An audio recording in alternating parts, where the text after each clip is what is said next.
13장. 사울이 왕이 될 때에 40세라. 그가 이스라엘을 다스린 지 2년에 이스라엘 사람 3,000명을 택하여 그 중에서 2,000명은 자기와 함께 믹마스와 베델산에 있게 하고 1,000명은 요나단과 함께 베냐민 기브아에 있게 하고 남은 백성은 각기 장막으로 보내니라. 요나단이 겝에 있는 블레셋 사람의 수비대를 치매 블레셋 사람이 이를 들은지라. 사울이 온 땅에 나팔을 불어 이르되 히브리 사람들은 들으라 하니 온 이스라엘이 사울이 블레셋 사람들의 수비대를 친 것과 이스라엘이 블레셋 사람들의 미움을 받게 되었다 함을 듣고 그 백성이 길갈로 모여 사울을 따르니라. 블레셋 사람들이 이스라엘과 싸우려고 모였는데 병거가 3만이요 마병이 6,000명이요 백성은 해변에 모래같이 많더라. 그들이 올라와 베다웬 동쪽 믹마스에 진침해 이스라엘 사람들이 위급함을 보고 절박하여 굴과 숲풀과 바위 틈과 은밀한 곳과 웅동에 숨으며 어떤 히브리 사람들은 요단을 건너 갓과 길르앗 땅으로 가되 사울은 아직 길갈에 있고 그를 따른 모든 백성은 떨더라. 사울은 사무엘이 정한 기한대로 이레 동안을 기다렸으나 사무엘이 길갈로 오지 아니하매 백성이 사울에게서 흩어지는지라. 사울이 이르되 번제와 화목제물을 이리로 가져오라 하여 번제를 드렸더니 번제 드리기를 마치자 사무엘이 온지라. 사울이 나가 맞으며 문안하매 사무엘이 이르되 왕이 행하신 것이 무엇이냐 하니 사울이 이르되 백성은 내게서 흩어지고 당신은 정한 날 안에 오지 아니하고 블레셋 사람은 믹마스에 모였음을 내가 보았으므로 이에 내가 이르기를 블레셋 사람들이 나를 치러 길갈로 내려오겠거늘 내가 여호와께 은혜를 간구하지 못하였다 하고 부득이하여 번제를 드렸나이다 하니라. 할렐루야. 오늘도 예배드리는 심령마다 하나님의 놀라운 사랑과 은혜가 가득하시기를 축복합니다. 사랑하는 성도 여러분, 이 땅에는 여러 종류의 인생이 있습니다. 자신의 지혜로 사는 사람이 있고요. 때론 자신의 경험으로 사는 사람도 있습니다. 세상의 부와 명예로 사는 사람들도 있습니다. 그러나 가장 지혜로운 인생은 하나님을 의지하며 그분의 능력으로 사는 인생일 줄 믿습니다. 왜냐하면 하나님은 하나님을 의지하는 사람의 인생을 인도하시고 반드시 책임져 주시기 때문입니다. 바라기는 우리가 하나님을 온전히 의지하며 그분의 말씀에 순종하심으로 하나님의 은혜와 축복이 임하는 복된 인생이 되시기를 예수님의 이름으로 축원합니다. 오늘 말씀은 사울이 왕이 된 지 2년이 지난 시점입니다. 사울은 이스라엘의 위협이 되는 블레셋과 대응하기 위해서 수비대를 조직합니다.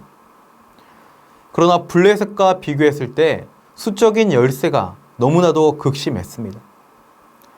사울은 상비군을 3,000명을 두었는데요. 그 중에 2,000명은 자기와 함께 있게 했습니다. 나머지 1,000명은 아들 요나단에게 보냈습니다. 반면에 블레셋은 병거가 3만이나 되었습니다. 마병도 6천이나 되었으며 백성은 해변에 모래와 같다라고 성경은 증언하고 있습니다. 이에 이스라엘 군사들은 엄청난 규모의 대군을 보고 전의를 상실합니다. 그리고 굴과 숲풀과 바위틈과 웅덩이에 숨어버립니다. 어떤 이들은 요단강을 건너 동쪽으로 도망치기까지 했습니다. 한마디로 블레셋 군대를 보고 이스라엘 군대의 대부분이 겁이 나 숨거나 도망을 했던 것입니다. 뿐만 아니라 기다리고 있었던 사무엘 선지자도 오지 않았습니다. 그러자 그나마 남아있던 백성들도 점점 흩어지고 있는 상황입니다. 이에 9절 말씀을 보면 사울이 마음이 다급하여 제사장만이 할 수 있는 번제를 자신이 대신하여 드렸습니다. 그리고 10절에 보니까 번제를 드리기를 마치자마자 사무엘이 도착합니다. 사무엘이 도착하여 상황을 보고 사무엘에게 무슨 일을 행했는지를 묻습니다. 이때 사울이 사무엘 선지자에게 변명을 합니다. 백성들은 흩어지고 당신은 정한 날에 오지도 않고 블레셋 사람들이 진을 치고 우리를 대적하고 있어서 부득이하게 번제를 드렸다라고 말하고 있습니다. 여러분, 오늘 말씀에 사울의 행동을 우리가 상황만으로 살펴본다면 이해할 만도 합니다. 군사를 이끄는 사령관으로서 수많은 적군이 눈앞에 있었고 백성들은 흩어지고 있습니다. 전쟁을 해야 하는데 제사를 드려야 하는데 사무엘은 오지도 않고 있었습니다. 긴급한 상황에 마음이 흔들려 제사를 먼저 드리고 전쟁에 나가야 할 것만 같았습니다. 11절 사울의 말처럼 내가 부득이하게 정말 어쩔 수 없이 했다, 그런 말처럼 행동처럼 보이기도 합니다.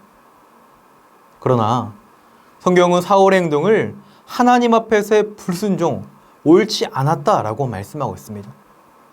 그리고 그의 이런 행동이 그가 하나님으로부터 버림받는 안타까운 결과로 이어지고 말았습니다. 그렇다면 왜 사울은 부득이하게 불순종하게 되었을까요? 그것은 사울이 하나님보다 눈에 보이는 환경을 바라보며 그것에 압도되었기 때문입니다. 11절에 보면 사무엘 선지자의 추궁에 대한 사울의 대답이 이와 같습니다.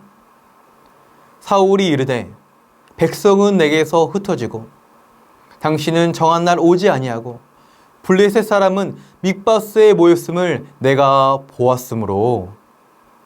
여러분, 사울이 눈으로 그 모든 것을 보았다라는 거예요. 해변의 모래처럼 많은 그 블레셋의 군대와 두려움 가운데 흩어지는 백성들을 보았습니다. 사울은 자신 앞에 놓인 상황과 환경을 바라보았습니다. 그러나 그가 보지 못한 것이 있었습니다. 바로 그를 택하시고 왕으로 삼으시며 지금까지 이스라엘을 친히 인도하신 그 전능하신 하나님을 보지 못했습니다. 정작 보아야 할 것을 보지 못한 것입니다. 이로 인해 사울은 한순간에 무너져 버렸습니다. 사랑하는 성도 여러분, 우리는 무엇을 바라보는 존재입니까? 하나님을 모르는 사람들은 눈에 보이는 것을 믿으며 살아갑니다. 눈에 보이는 확실한 것을 따라 살아갑니다. 그러나 우리 그리스도인은 하나님의 약속과 소망을 바라보며 살아가는 존재입니다. 여러분, 소망은 보이는 것이 아닙니다. 그러나 그 보이지 않는 소망을 믿음으로 바라보며 하늘의 능력을 공급받아 이기고 승리하는 것이 우리 그리스도인인지를 믿으시기 바랍니다. 그러나 만약 우리도 하나님의 소망과 약속을 신뢰하지 않는다면 우리도 사울처럼 두려워하며 넘어지고 말 것입니다. 사울도 처음에는 사무엘을 기다렸습니다. 그러나 점점 흩어지는 이스라엘 백성들을 보고 그는 초조했습니다. 그들이 흩어지면 망할 것 같았습니다. 그래서 결국 하나님을 등지고 불순종의 길을 걸어가게 되었습니다. 그는 백성을 잃어도 하나님을 잃지 않아야 된다는 것을 몰랐습니다. 전쟁의 승패가 전능하신 하나님께 있음을 그는 믿지 못했습니다. 사랑하는 성도 여러분, 우리는 부득이한 경우에도 하나님을 결코 놓치지 마시길 바랍니다. 혹여나 사람을 놓쳐도 우리가 하나님을 놓치지 않는다면 회복할 수 있음을 믿으시기 바랍니다. 하나님을 붙잡으면 결국 사람도 환경도 우리 것이 됩니다. 그러나 하나님을 놓고 사람과 세상을 붙잡으면 잠시 문제가 해결되는 것 같지만 결국 그것은 안개처럼 사라지고 말 것입니다. 반면에 다윗은 같은 상황에서도 하나님을 온전히 바라보았습니다. 여러분, 다윗이야말로 환난을 많이 당한 사람 가운데 한 명입니다. 다윗도 그의 삶을 위협하는 어려움, 생명의 위협과 수많은 전쟁이 있었지만 그때마다 환경을 바라보거나 사람을 찾아가 하소연하지 않았습니다. 자신의 경험과 지식을 의지하지도 않았습니다. 다윗은 항상 하나님을 바라보며 하나님께 피했습니다. 자신이 감당할 수 없는 그 무거운 짐을 홀로 지고 가지 않고 주님 앞에 내려놓고 하나님께 간구함으로 부르짖음으로 기도로 피했습니다. 다윗은 언제나 하나님께 기도함으로 새 힘을, 새 능력을 얻었습니다. 왜냐하면 하나님만이 그 문제를 해결해 주실 줄을 굳게 믿었기 때문입니다. 그래서 다윗의 많은 시에 보면 내가 환난 날에 여호와께 부르짖었더니 나를 구원해 주셨다라고 고백하고 있습니다. 바라기는 저와 여러분도 하나님을 온전히 신뢰하시며 모든 문제를 기도로 맡기시기를 축원합니다. 여러분, 우리가 하나님께 기도한다는 것은 하나님을 신뢰한다는 믿음의 행위입니다. 우리가 세상에 눈을 감고 하나님께 간구한다는 것은 이제 더 이상 눈에 보인 대로 살지 않겠다는 결단입니다. 우리가 하나님께 나아가 부르짖는다는 것은 나를 짓누르고 두려움을 주는 거대한 환경을 더 이상 바라보지 않고 믿음으로 하나님을 바라보며 그분의 힘과 능력을 공급받는 것을 의미합니다. 그래서 다윗은 항상 하나님께 기도함으로 환경을 이길 놀라운 하늘의 능력을 공급받았던 것입니다. 그리고 결국 승리하였습니다. 여러분, 다시 한번 저와 여러분이 다윗처럼 하나님을 온전히 신뢰하시며 하나님께 기도하심으로 하늘의 능력을 공급받아 모든 문제를 능히 돌파하는 놀라운 은혜가 있기를 예수님의 이름으로 축원합니다. 이제 말씀을 정리합니다. 여러분, 우리가 시편을 보면 탄식과 슬픔과 비탄과 눈물과 관련된 시가 50%가 넘습니다. 그러나 우리는 시편을 감사와 찬송시로 기억하고 있습니다. 왜 그렇습니까? 우리 삶에 불어오는 고난과 역경과 수많은 문제들이 때로 우리를 힘들게 하고 눈물 짓게 하고 탄식하게 하고 신음하게 하지만 우리가 하나님을 신뢰하며 그분을 의지하며 기도하며 나아갈 때 그 고난과 그 탄식과 그 상처와 눈물이 찬송과 감사와 영광으로 변화되기 때문입니다. 오늘 누구에게나 위기와 시련은 찾아옵니다. 말씀대로 살면 좋은 줄 알면서도 정말 부득이하게 어쩔 수 없이 불순종의 길을 선택하는 사람도 있습니다.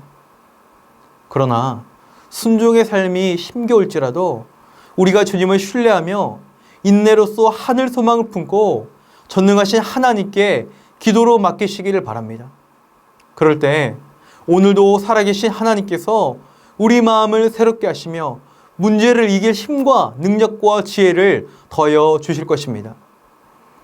바라기는 보이는 환경으로 두려워하는 모습이 아니라 하나님을 온전히 바라보시며 날마다 승리하는 가장 지혜롭고 복된 인생이 되시기를 예수님의 이름으로 축원합니다.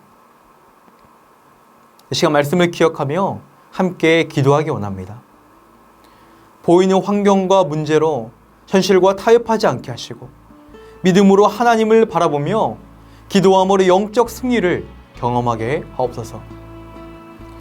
중고등부 비전 트립의 모든 과정을 하나님께서 인도하시고 참여하는 모두가 하나님의 비전을 발견하게 하시며 선교의 세대로 성장하게 하옵소서.